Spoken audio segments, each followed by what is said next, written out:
Hello and welcome to today's partner web conference. This is Fast Track Dynamics 365 for Finance and Operations Enterprise Edition Tech Talk. Today's topic, integration tools within Dynamics 365 for Finance and Operations. Joining us today from Microsoft, we have Praveen, who is a solution architect. Praveen, over to you. Thank you, Janice. Welcome everyone to the second part of this talk. The first part of the talk dealt with integration frameworks within AX. This part two of this talk, we are going to talk more about how to utilize good orchestration tools and techniques in order to integrate with Dynamics. So things that we discussed last time kind of carries over. The one assumption that I have made is Dynamics 365 is there, and there is support added for triggers and webhooks through a custom solution. So that given, let's first see what we will be covering today. I would want to start off with a quick discussion on what are the key features that one has to pay attention to whenever they are building an integration flow. This is like a very generic common set of things that we want to make sure that we have them enabled, just so that we are building an enterprise grade integration flow. The next set of topics that we will cover is more around what are the different integration platforms and tools that are available. And I'll start with a very broad overview, but then I'll start focusing a little bit more in detail on Azure-based solutions from Microsoft. And we'll go through some examples of reference solutions. And I have taken some key scenarios and I have showcased them on how this could be achieved. And towards the end, we'll finish the talk with some price cards that I calculated based on the pricing calculator for a US data center. So starting with the key considerations before you build any integration, and these are mostly about non-functional requirements at this point. So the first thing is around security. Since Dynamics 365 for finance and operations is a SaaS-based solutions, it is going to be on the cloud. And anyone who is trying to integrate to AX needs to ensure that they are doing so in a secure manner. There could be scenarios where AX is calling into an external web service, and you might have to expose it to external web service. And we want to pay attention to the fact that we are exposing it in the correct manner. Right? So this is one consideration. Another key consideration around the theme of security is around secrets management. If you really think about integration, it is built in a way where either the orchestrator or a set of key applications in your landscape will hold secrets belonging to other applications. So if the integration was built in a non-secure fashion, and even if one of the applications gets compromised, you can envision a chain reaction based on the dependency tree that you can build using who holds whose secret. You can see the vulnerability being rippled across your enterprise. So these are some key areas that we want to pay attention to and ensure that whatever we build is built on a platform that is secure, and we are following the best practices for those platforms. The second question that we want to think about is around scalability. We do not want whatever scenario that we write and build the orchestrator to be a bottleneck in orchestrating these integration flows.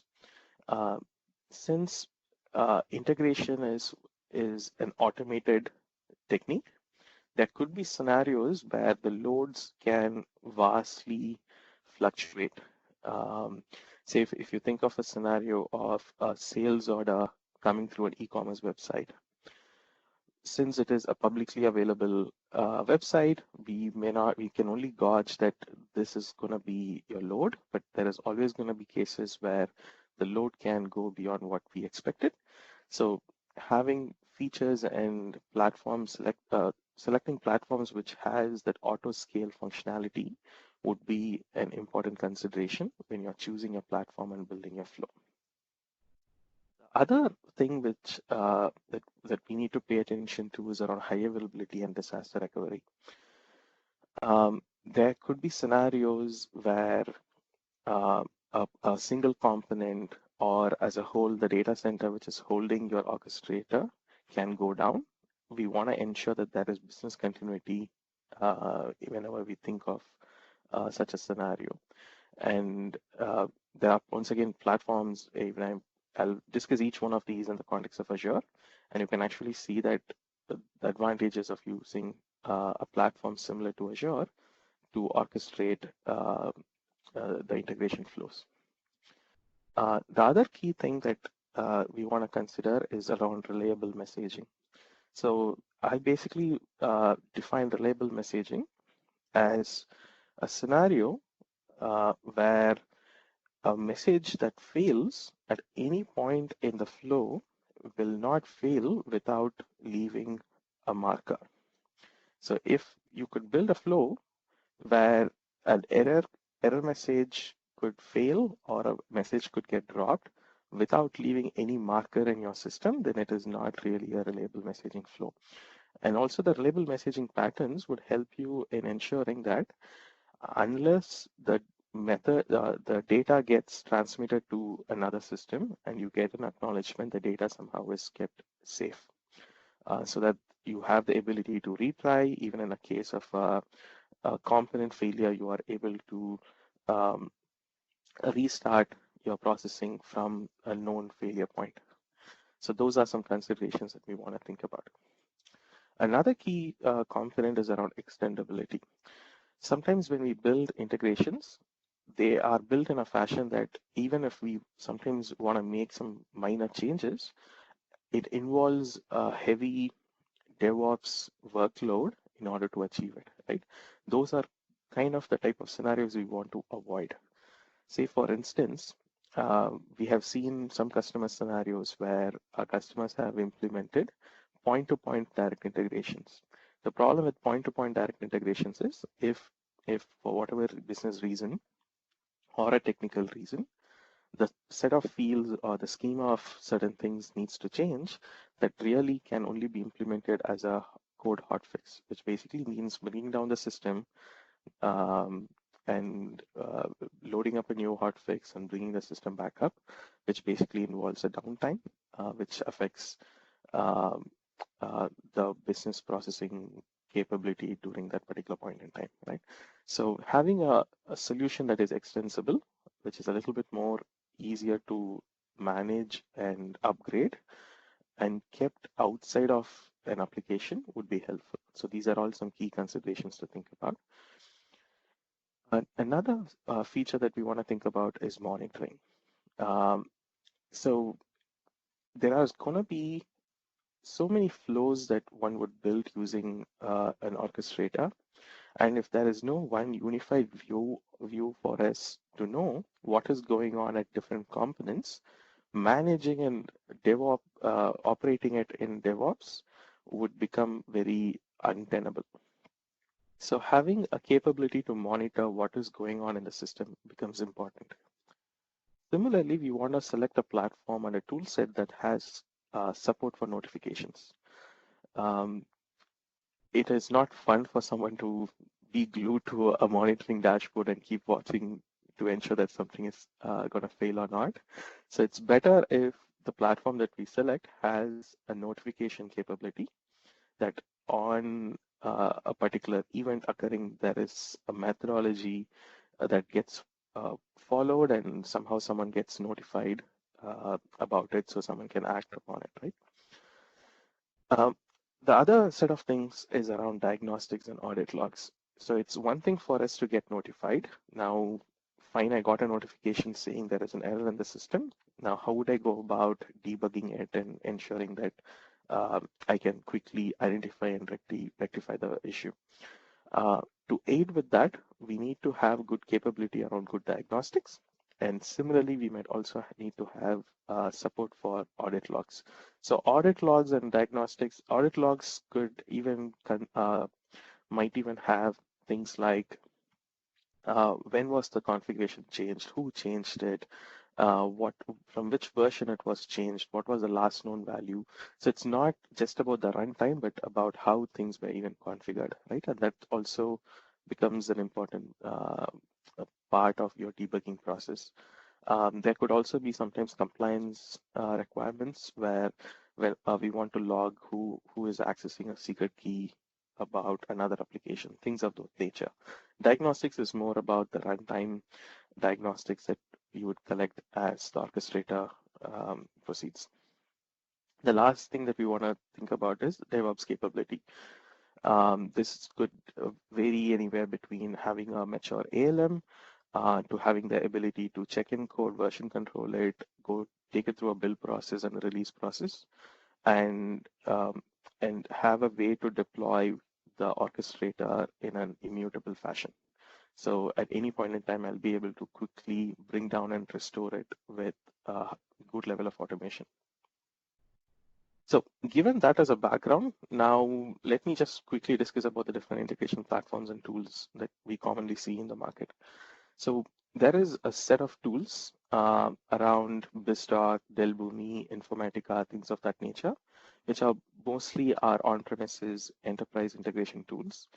That basically is one set of investments, one set of customers where we have seen them invest in tools of that nature. So that's a one set of platforms that we could leverage and utilize. The other platform, which is where we have seen much more a higher uptake very recently, is around the Azure integration platform and the solutions that provides. So Azure integration platform is not just one component. It's basically a platform with various components in it. And it basically allows you to pick these components in a modular fashion and utilize it in your scenarios in order for you to achieve your orchestration. So things like logic apps, function apps, service bus, Azure Blob Storage for service, for storage, application proxy which will help you expose your endpoints within your firewall in a secure manner. Azure Data Factory for you to build things like data warehouse scenarios and API management. These are some popular components that are present in this Azure integration platform tools. The other platform which is available right now is what we call as a common data service. This is basically the platform that sits beneath Power Apps, and it also provides some integration capabilities. And we'll also discuss in what type of scenarios we would consider which of the platforms over the other. And we also have seen custom integration solutions out in the market. These are written either point to point by partners or customers. We also have a community supported tool, which was recently released like about a few months back. It's called Recurring Integration Scheduler. These are all tools that kind of falls under the customs integration solutions bucket, and we'll see when to use it, what the risks are, how would you make that judgment. So obviously, when we make a choice, we have to choose between which enterprise platform, integration platform we want to choose. We want to be very mindful about the landscape in which where our applications live. So when you have a bunch of applications which live in the cloud and you're trying to orchestrate processes and data among them, it kind of makes sense to choose an orchestrator that also lives in the cloud. Having an on-premises orchestrator in a scenario of this sort is not very efficient because you're trying to move data between one application which sits in the cloud, bring it to on-premises, do your transformations, do your logic changes, and then move it back into another application which is also in the cloud, right? So it's not a very efficient model. So selecting a platform which is cloud-based in a scenario like this would be helpful. The same thing applies on the flip side. So if you are very on-premises applications heavy, then you may want to consider an orchestration platform that is sitting on premises. And we have seen customers who are both cloud heavy and on premises heavy. So in those cases, the patterns that we have seen is they would typically have like a Vistock or an on-premises orchestrator, as well as they will have a cloud-based orchestrator like Logic Apps. And whenever there is a need for them to do this hybrid integrations, they would basically let the orchestrators communicate among themselves. And there are some patterns and practices that one could use in the hybrid communication methodology, so that you avoid rewriting logic in both orchestrators in multiple times. Um, Things like exposing uh, standardized endpoints. So an application sends it to the standardized endpoint, and someone else decides who is supposed to process. Things of those nature are some good patterns to keep our eye out for. We have also seen customers where they choose a cloud-based orchestrator where they are cloud heavy and maybe they integrate with a very few set of line of business applications. So this is also a possibility. We have seen the flip of that as well. So it really depends upon where would one draw a line, and it's more a judgment call and also a call from a vision standpoint. So as a company, if someone is making a decision in vision standpoint that they would want to move to the cloud, then building their orchestrator in the cloud, even though today they may not have um, all the applications in the cloud, kind of might help. So when it comes to on-premises platforms, when we are building anything that is mission critical, we want to stick with the standard enterprise middleware, which is like the Vistock, Informatica, things of that nature. Um, Whenever we look at anything that is custom written or including the recurring integration scheduler, we want to ensure and evaluate it in the context of the key set of scenarios that I discussed in slide number 1. Having gone through that process, if everything looks correct and implementable for you, then you can go ahead and utilize it. In a scenario where many of the key components are missing, utilizing a custom written tool, it poses a very significant risk. In happy path scenarios, which is where most people would expect to see the orchestrator be, it might work. But we always need to be mindful that especially integrations across many applications coming together will always have failures at some point in time or other. It's better that we are prepared for it and implement the correct set of features before uptaking anything that is custom. So let me start discussing about the cloud-based solutions. So the popular cloud-based solutions that we have seen from within Microsoft is Microsoft Flow, the Azure integration toolset, with Logic App being like a key orchestrator component in it. And then we have seen the common data service. So if you think of Microsoft Flow, we want to utilize Microsoft Flow more for a self-service type scenario. This is not a place where someone would go and build a mission critical um, uh, IT developer driven solutions. These are mostly for business user and end users who want to basically solve something like a last mile problem where, okay, I have all my data coming into a SharePoint. Now, whenever someone adds a value to a SharePoint, I want to be notified by email or I want to send an SMS to someone else. These are kind of the last mile problems that as an individual or as a small team can quickly go and innovate using Microsoft Flow in order for them to complete that problem, and they will be able to quickly achieve that scenario. Microsoft Flow is not envisioned to be the centrally managed application across an enterprise. This is more for self-service scenarios.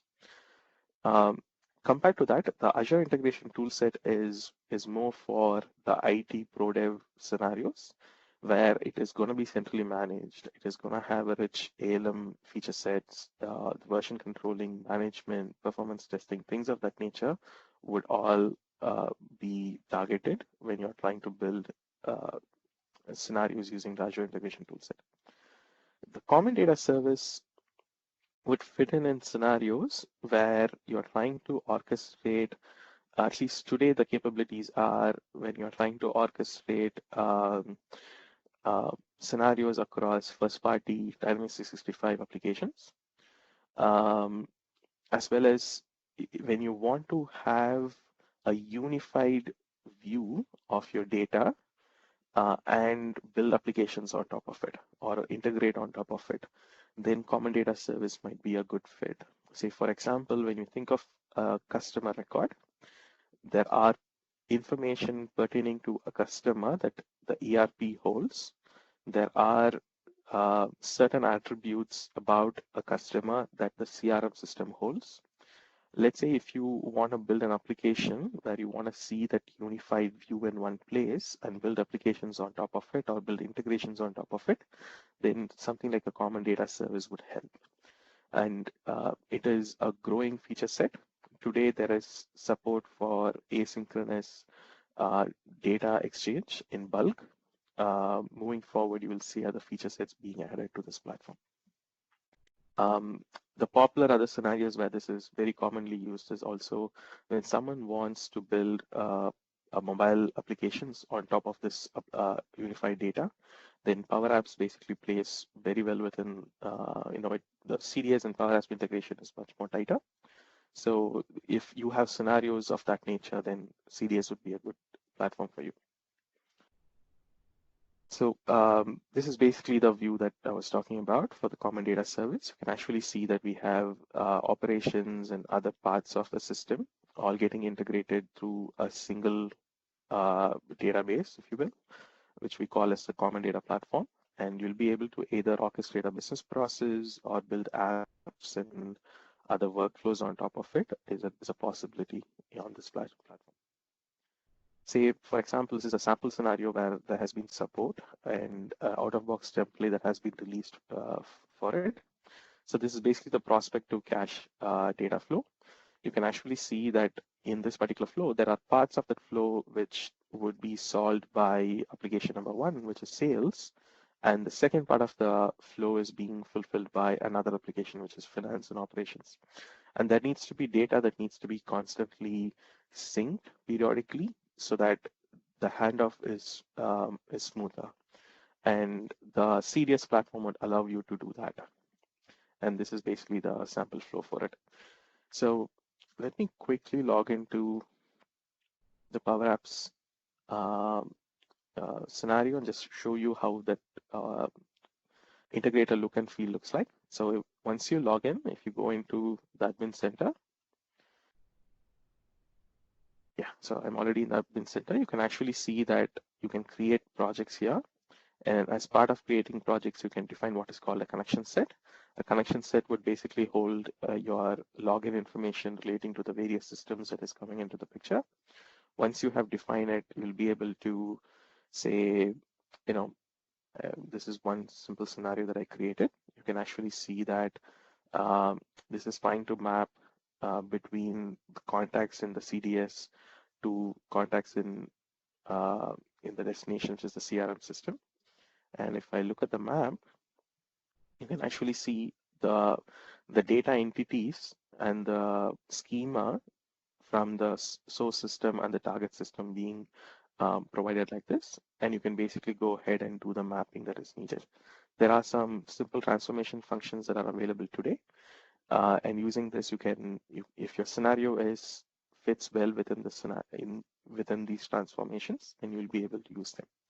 So if you have outgrown this or the feature set is not quite matching what you need, then you have to move into a pro dev scenario.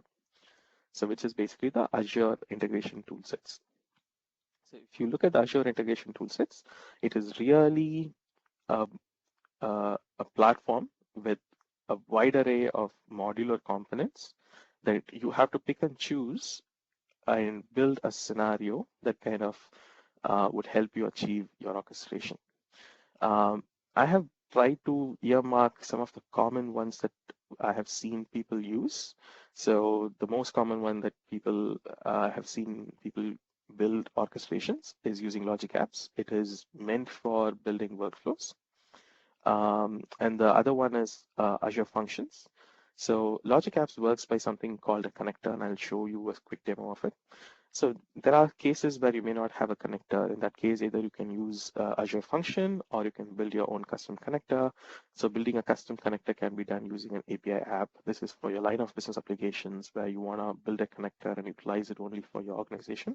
Then you'll be able to write an API app and basically use Logic Apps to talk to it. Then we have seen things like event hubs, notification hubs, service buses. These are all some popular um, components that are used for integration purposes. Similarly, Data Factory is used for scenarios where we are trying to build a data warehouse and you want to do your typical ETL and processing of data to create your aggregate measures and fact tables. Data Factory is a good component to use in that scenario. And then we have Traffic Manager and Express Routes. Those are more from a networking point of view. So Traffic Manager would help you keep your system highly available for business continuity. Express Route would help you ensure that you have a dedicated pipeline between your on-premises network and to the Azure data center so that you can have predictable latency and bandwidth. In security and identity, a common one that we see is Azure Active Directory. This is like a requisite to integrate with any of the integration APIs in AX. Key Vault is going to be a place where you can store all your secrets. These could be places where you would save secrets relating to talking to another application. So therefore, in an off chance that the application that you have is compromised, the secrets are not readily available to the attacker. API management is another component that we have seen many customers use, and these are used in the context of throttling, monitoring calls that comes into the system, things like providing a developer documentation for the APIs that you want to expose to other departments or people outside your organization.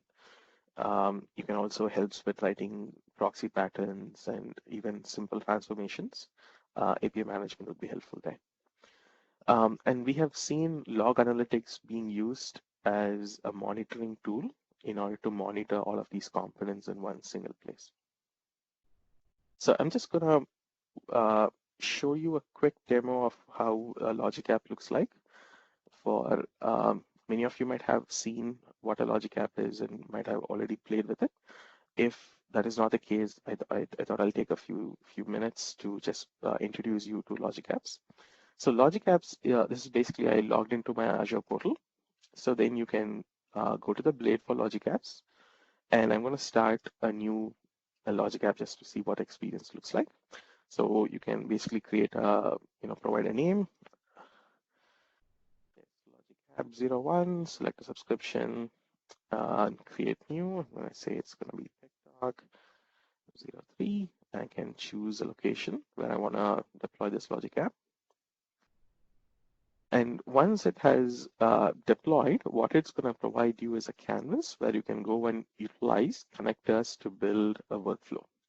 This is the same canvas that you would see if you're using Microsoft Flow. The key difference is, in fact, Microsoft Flow is built on top of Logic Apps. The key difference is Logic App would give you that IT professional developer experience, where a simple connector, if it's not a good fit for you, then you will be able to go to the code behind, make changes, things of that nature. So this has been deployed. So I'm gonna, you can actually, there's a bunch of starter templates that are available for you. If you want, they can pick it up and try it out. Let me see if there is a simple example that I can quickly deploy and showcase. Let me do this. So this is basically a connector. The connector basically says whenever someone posts a HTTP request, what someone should do.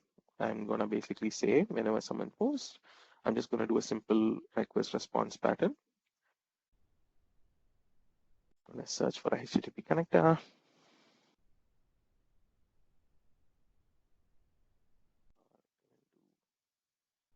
Response. Or in fact, what will be better useful is let me show you a scenario which is pertaining to AX itself.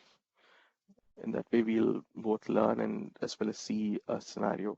Uh, so this is a scenario for importing files through the data management platform. We have seen how this code looks like in our previous tech talk. So if I go to the package importer, this basically shows the flow on how to basically move a file, which is sitting on an Azure Blob Storage or on your on-premises folder into AX and make it import through the Dynamics, the data management platform. So the first step that we do is basically get a writable URL from AX. Once we authenticate it and we get a URL back, we'll basically use that URL to upload a blob into that particular location. And then we'll basically call import on that particular file. Once we have scheduled an import, we'll be checking in a loop to see, we'll basically keep polling to see if the file has successfully completed its import. If it is successfully completed, we basically would execute success logic. If it's failed, we'll have to do error handling. So this is a very simple flow. Let me basically now show you how we could achieve this in Logic Apps. So I have a Logic app here. I'm going to go to the designer view of it.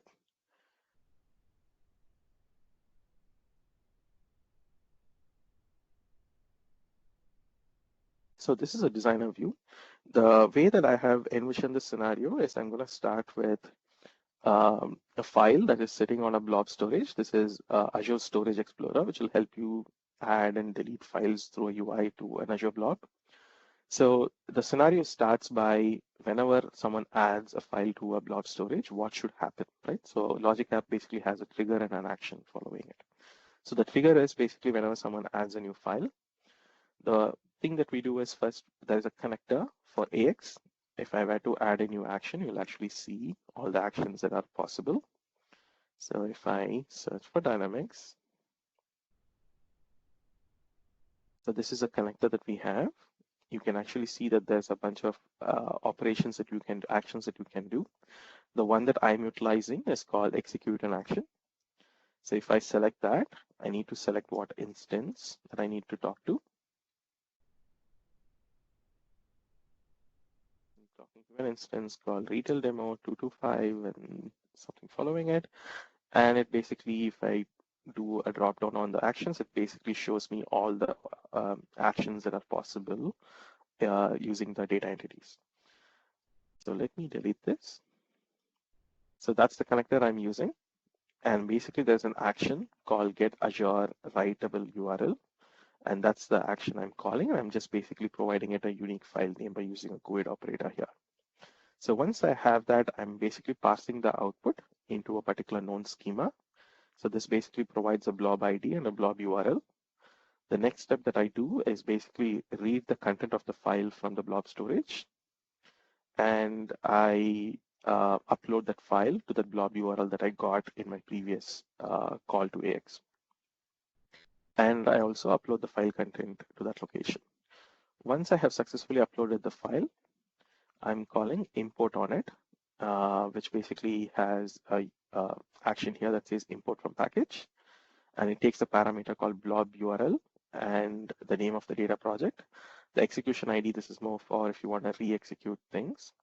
And the execute here says whether I want to execute the target step or not. Overwrite basically says, hey, can I overwrite if there is a similar file? The legal entity here, I have hard-coded it. You can infer this using your file names. There are various ways to parameterize this if you want. So this would basically schedule an import within the data management platform. And once that is done, I have a simple do while loop over here where I'm checking for the status if that particular package that was scheduled completed its export or not. And this is the API that I call get execution summary status. And if it's successful, I send an email. If it's failed, I send a failed email for this simple scenario. So let me show you how this looks. I'm gonna basically copy this file and repaste it by deleting it. So this should technically trigger the workflow. So if I were to come to the import and look at the overview tab and keep refreshing, or even in fact, I can trigger it just so that we are not waiting for it.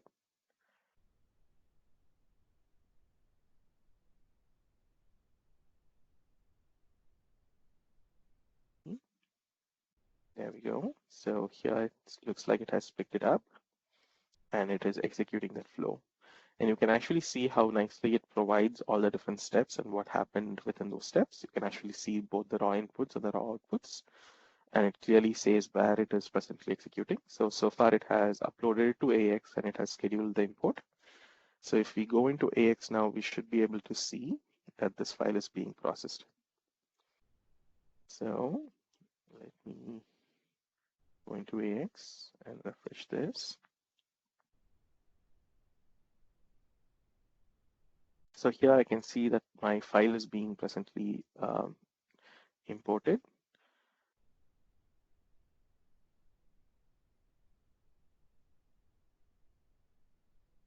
So if I go back to Logic Apps,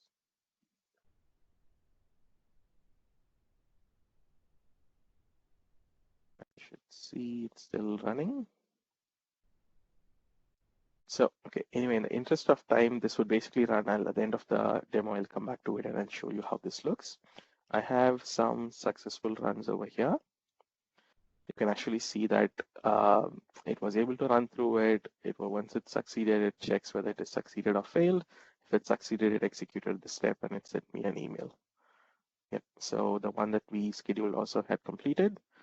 It had sent me an email. If I check in my inbox, I should basically see a message with the subject, and this is its body.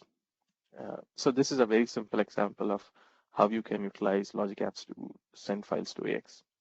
So now so with that as a background, let me just go through some simple patterns. So for near real-time messaging, now you can model scenarios that look like this, where you can use a service bus in a queue mode, send data to that. The Logic App can pick it up and send it to AX. This is a similar scenario, but in topic mode. Basically, we send it to a service bus and then we send it to multiple applications. This is basically a competing consumer pattern. So in this scenario, you can imagine deploying multiple logic apps, which all act in parallel on the service bus and moves the data into the data to Dynamics. This would not add additional cost to the consumer because logic apps are billed per usage. So this is a highly scalable way of scaling out your middleware and not and only paying for usage. This is a scenario where the data that we have in the service bus is not enough to send it to AX. There needs to be some sort of data enrichment that needs to happen before Logic Apps can send it over to Dynamics. So here we are utilizing the bring by own database functionality, where we'll push things like the reference data into that, and then when a Logic App processes the request, it can basically enrich the data before sending it to AX. So this is a way to generate encrypted files. So let's say you have a custom process which is exporting out a file, and you want that file to be encrypted both whenever it is addressed and in motion. So already we utilize SSL TLS support to basically encrypt any traffic that we send. But the file, when it lands to a storage blob directly, it would be in clear text form. If you want to avoid it, the scenario over here wants to avoid that. We don't want it to be in clear text. So we can use a key vault. Key vault can hold a certificate, and AX will have permission to key vault to encrypt your file. Once you have encrypted, that file is what you sent it to storage blob. AX will not have decrypting permissions. The same way, the Azure function in this scenario, which is utilized to decrypt, will have permissions to decrypt the file, and Azure Functions will decrypt the file just in time when it is actually sending it out to someone else. That way, the storage blob, when even if the admin gets access to those files, it is in an encrypted format. So these are some synchronous call scenarios. Hey, this is a scenario where someone wants to do protocol mediation, where someone is sending files through me through using AS2, but AX only talks using OData. So basically, we kind of do the protocol mediation using the logic app. This is another scenario where we expose AX's endpoint to an external world, um, and either for some partner developers to contact, or someone who's building a mobile application within your department to talk to AX, things of that nature. There are cases where one would be worried about load, and what if there is a bad or an offending code that is causing this bad behavior in generating this synthetic load and bringing down production. So similarly, when we expose endpoints to third parties, these could even be for scenarios around EDI and stuff like that, where we want to be a little bit careful about throttling and monitoring who is calling into our systems, even when they are making a synchronous RPC call. In those type of scenarios, you can use API management and expose any endpoint of AX through that and provide permissions through that. That way, when we know that one of the players is exceeding their quota, we can basically throttle them and bring conformance. So this is the file-based integration scenario that I showcased. So you can basically, this is the exact scenario that I actually, in fact, demoed. So someone can add a file to a blob storage, and Logic App can listen to that event, pick it up, process it, send it to AX, monitor for success or failure, and then take decisions accordingly. Logic also has a component called an on-premises data gateway. When deployed, a Logic Apps will be able to even monitor your file shares that are hosted behind your firewall. And this gateway requires you to open only outbound ports. That way you can, there's no inbound ports occurring at runtime. So another scenario that I wanted to touch base on, this was around the EDI scenarios. We saw that even in the polling for the last session, that there was a good representation of customers who had EDI. So I wanted to basically at least talk about and position a way to build an EDI scenario. So the type of considerations that went into this particular scenario was, we did not want to make Dynamics the EDI orchestrator, which would basically involve customizing heavily, writing a lot of code, doing the translations and everything within Dynamics. Rather, we wanted to keep it outside of the ERP and let an orchestrator capable of handling EDI integrations do this.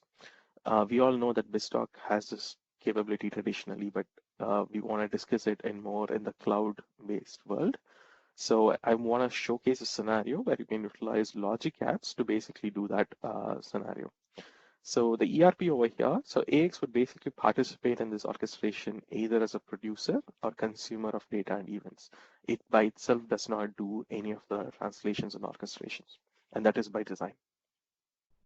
And so Logic Apps has a functionality called B2B. The B2B stands for business to business. And there is an pack called Enterprise Integration Pack. And this basically provides customers the ability for them to do an EDI orchestration. So as part of it, so here is basically the scenario drawings that I had. So we have AX. AX, basically, I have assumed that we are adding a custom event here, which is a small customization, which would be listening to a purchase order create or a sales order create or things of nature that is important for someone to trigger the flow of a EDI send or a receive. In this case, I'm showcasing a send. So once that happens, it basically sends that event to event grid ingester. So this is basically a low latency call. It may or may not have all the data embedded within that event itself. Most cases, I'm going to assume it is not going to have all the data needed for your EDI in that event itself, because we want to keep the event very lightweight. That way we have low latency reactive applications that can react to it in much faster manner. So once we log that event, the event grid basically exposes that event for anyone to subscribe to it. So this basically is the component that provides the webhook capability, if you will. So here I'm imagining a scenario where Logic App can actually listen to that webhook. And whenever, let's say this is a purchase order create scenario. So when a purchase order gets created, there is an event gets triggered that goes to the event webhook. The webhook triggers a Logic App. The Logic App at that point understands the event, but it now needs to go and collect data in order for it to build out the XML document. So the first thing it can do is go back to AX and collect let's say the event provides a context ID for a purchase order number. So Logic App can go and pick up the purchase order, export it out. Since we are doing an XML-based translations, a composite entity here might be very useful. So once we have that, there could be some additional informations missing. Either these information would be coming from reference tables, reference records. So those type of data enrichment can be done by making a call to the BringY own database uh, uh, location, which actually be hosting our reference data. This could be master records, this could be reference records, right? You know, the charge type, transportation type, methods of delivery, things of that nature, which are fairly static but needed for me to enrich my message. So that's the second call it makes, that's the enrichment. So here is where the key set of capabilities that Logic App provides with the Enterprise Integration Pack. So now I have my starting message from AX, but I cannot send that directly out to my end customer. There needs to be a translation depending upon the protocol, either a signing and an encryption that might be needed, and also the ability to manage control numbers and as well as manage MDN acknowledgements or TA1 acknowledgements, depending upon the protocol, things of that nature. Those are all encompassed and provided by this particular feature pack. So this, once someone purchases this pack, they'll be able to go define partners. So partners would basically, so I have a sample example scenario where I'm doing a partnership between Fabricam and Contoso, two favorite companies. And you can define what we call as trade agreements. A trade agreement basically would say for a given EDI flow, what is the protocol that company A and company B has agreed to. And there is also tools for someone to define a schema and tools to map between these two schemas. As well as there is a key vault integration where someone can add their certificates and use that certificates to basically do signing and encryption of data before sending it over. And another key aspect about Logic App's EDI flow is that the protocol and the transport mechanism or the transformations and the transport mechanism are kind of decoupled. So if you think of an AS2 message, I could basically do my AS2 encoding, but once I have done the AS2 encoding, now it's up to the Logic Apps or as a designer, up to you to decide how you want to actually transport it. Whether you are going to make a web service call or do you want to send it to a FTP location where someone else is going to pick up, or it's going to be an email that you're going to send. Since this is very decoupled, it's completely up to you to decide how you want to orchestrate that final flow. To pin all of these together, we have the log analytics, which provides you the ability to do log searches, log management, notifications, and dashboard. So think of this log analytics being used across in all other scenarios as well. So since we are closer to the top of the hour, I'll quickly complete the presentation and then show you the demo. So drilling a little bit more detailed into the last bit, which is the log analytics portion, I want to showcase how we would envision building a monitoring capability. So I'm kind of splitting this monitoring into two parts. One is what I call as the hot path. The other is basically a warm or a cold path. The hot path are things where when an event occurs, I want the notification to show up on my dashboard in a fairly quick manner, within a few seconds, if you will, or even less than that. So those are typically around service health or anything that is extremely business critical, where someone needs to quickly act upon and have a higher SLA. So in those type of scenarios, I'm envisioning using a component like Event Hub and pairing it with Stream Analytics. So Event Hub provides a distributed low latency eventing ingestion system. So AX can send events to it. If there is a service health API, you can direct that telemetry into Event Hubs as well. And for many of the components, this is natively available in Azure. So it's just a configuration for you to route that into an Event Hub. Once it is an Event Hub, you can build simple logic on basically making sense of what that event is and deciding which dashboard to update and things of that nature. So this is basically for the hot path scenario where someone needs to quickly be notified about certain things. The warm path is more for a dashboarding capability which lags behind anywhere between a few minutes to say 30 minutes, or 10 minutes to 15 minutes type lag is acceptable in some scenarios. Those would basically be routed through a warm path. The cold path is type of scenarios where it's okay for us to look at telemetry and dashboarding delayed by a day or so. We would normally, if we could automate stuff, we would stay in the hot path and warm path. There are some scenarios where people would have custom logs that they upload by once a day or something. In those kind of scenarios, it basically becomes a cold path. So there is nothing that the framework stops you from having a pure warm path for everything. But it's a limitation on different applications depending upon their scenarios. This might end up being the case. So for a warm path scenario, you could send events through applications insights from AX, and application insights has a way to plug into the log analytics piece. This entire rectangle is log analytics. This is one component. I have just showcased the inner components just for better understanding.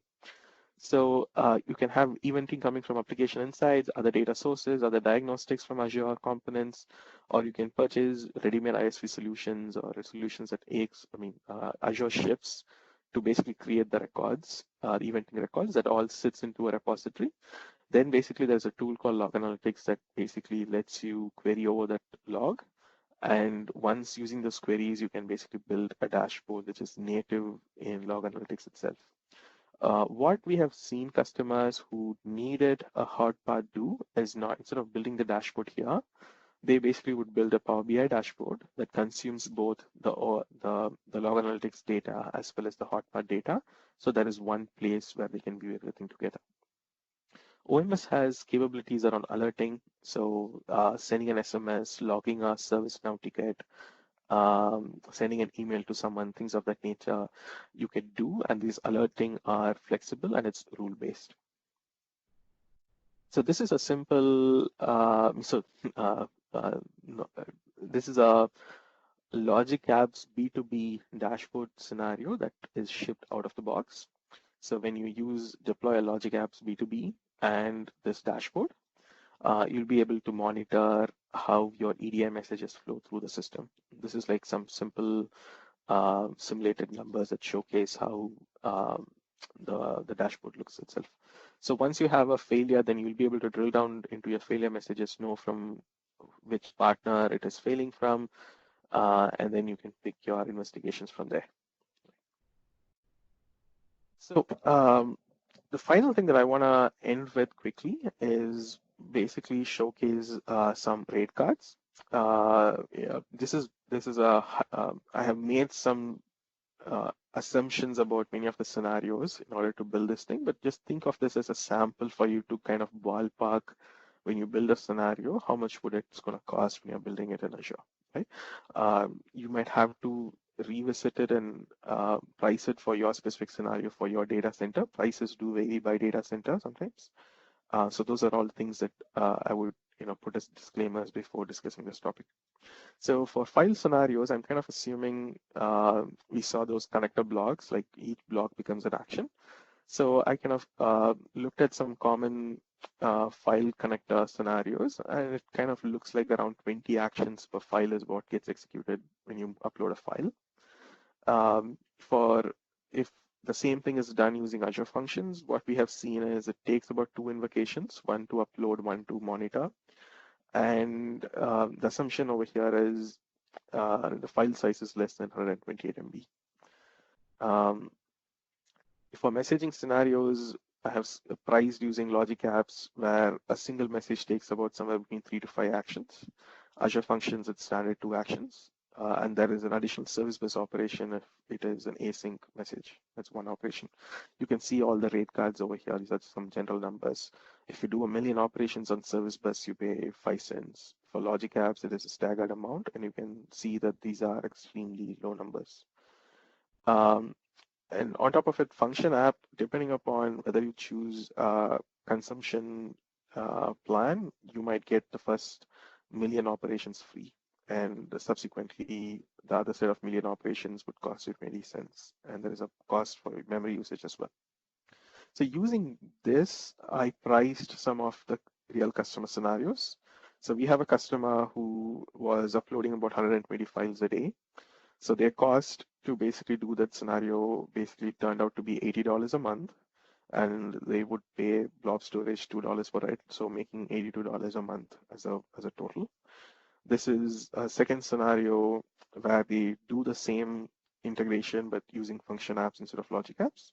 So since they only make 5,000 invocations a month, this would get covered under the consumption plan. So their cost total is about $12 a month. Similarly, this is a scenario where 2,000 sales orders per day is done for 30 days. So the 30-day total looks like this. And the same thing done through function apps.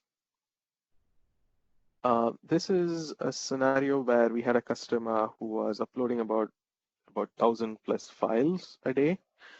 And their grand total came about $462 a month.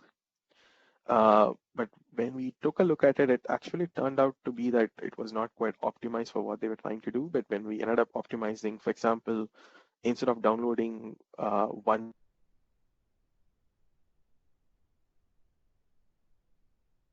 an employee, getting employee records separately, position records separately, and so on and so forth. Instead of doing that, you can create a data package and consolidate your flows. By consolidating it, we were able to bring down that number. This is the same thing if they would have chosen to orchestrate using function apps. So that's basically the end of my presentation.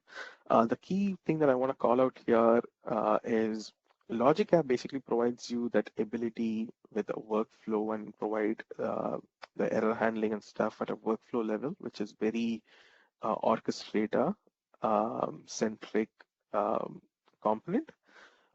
Function app is basically allows a person to write code in one of their popular languages, C#, things of that nature.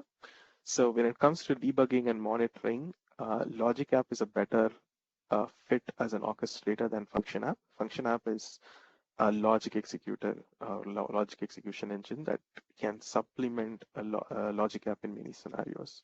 But that's the reason you are seeing the price differences among those. So this is more a pure pro developer experience. This helps you with the visual mapping and error handling and things of that nature in a more visual fashion. So I think we are at the top of the hour. So I'll basically end the talk here and jump over to Q&A.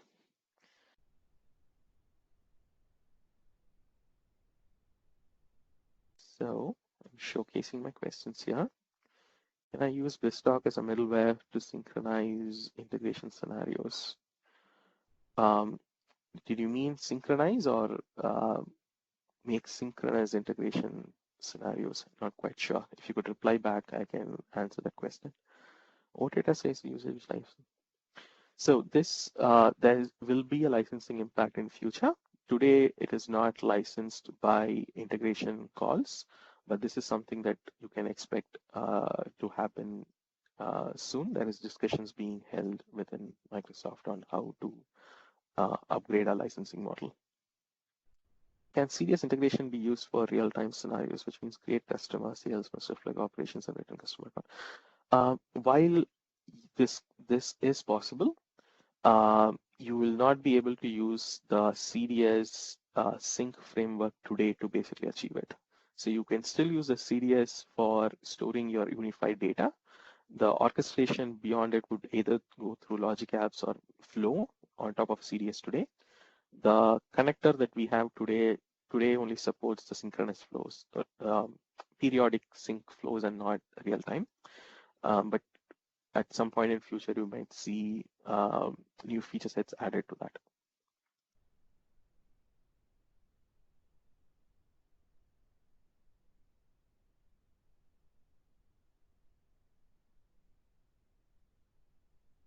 So if you want to have a real-time integration between both systems, it's better to utilize logic apps and components similar to that.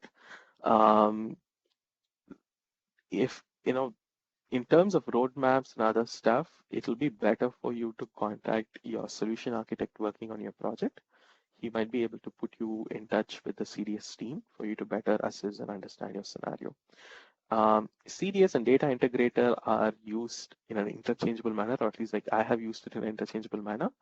So they are not two different components. So it's CDS. In some presentation, I have seen the term data integrator being used. That is technically an internal component name sitting in CDS, which is actually doing the connections and doing the periodic movement of data. Yes, so this is possible. The trigger needs to be implemented using a webhook. Then we'll be able to achieve that scenario. Can you run logic app execution in a recurrence mode, which means no manual information? Yes, you'll be able to set recurrence. So there is a connector called recurrence, and you'll be able to set at what periodic interval do you want to trigger a flow, and it will basically execute it.